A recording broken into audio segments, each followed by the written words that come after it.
ఆ అమ్మాయి చనిపోయింది కనుక హత్య కేసు నమోదు చేయాలి అందరి మీద, ఎస్సీ కేసు కూడా చేయాలని చెప్పి కలెక్టర్ గారికి ఎస్పీ గారు కూడా వాళ్ళకి ఆదేశాలు ఇచ్చిన. నిర్లక్ష్యం ఎందుకు జరుగుతుంది సార్ పోలీసులు చేయడానికి కారణం ఏంటి? నిర్లక్ష్యం కావడానికి ఎందుకు చేస్తలేరు కేసు?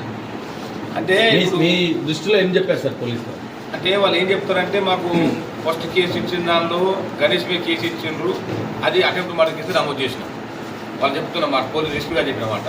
ఇప్పుడు చనిపోయింది కనుక పోస్ట్ మార్టం రిపోర్ట్ వచ్చేది ఉన్నది, రాగానే 2 రోజులనే రిపోర్ట్ రేపు వస్తుంది, రాగానే మర్డర్ కేసు కింద నమోదు చేస్తాం, తప్పకుండా చేస్తామని చెప్పి ఎస్పీ గారు చెప్తుండ్రు.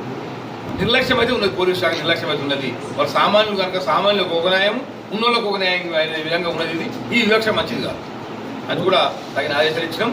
నేను తప్పకుండా ముఖ్యమంత్రి గారి దృష్టి కొత్త ఈ కేసులో నేను ఒకటే ఒక ప్రభుత్వాన్ని డిమాండ్ చేస్తా, ఈ కేసులో ఒక ఫాస్ట్ ట్రాక్ కోర్టు ఏర్పాటు చేసి ఈ కుమ్మిరవిలేరు కేసును సత్వరమైన ఒక ఫాస్ట్ ట్రాక్ కోర్టు ఏర్పాటు చేయాలని కూడా ప్రభుత్వానికి చేసి వాళ్ళకి ప్రత్యేక శిక్ష పడే విధంగా కమిషన్ చర్య తీసుకుంటారని చెప్పి కూడా ఈ సందర్భంగా తెలియజేస్తాం.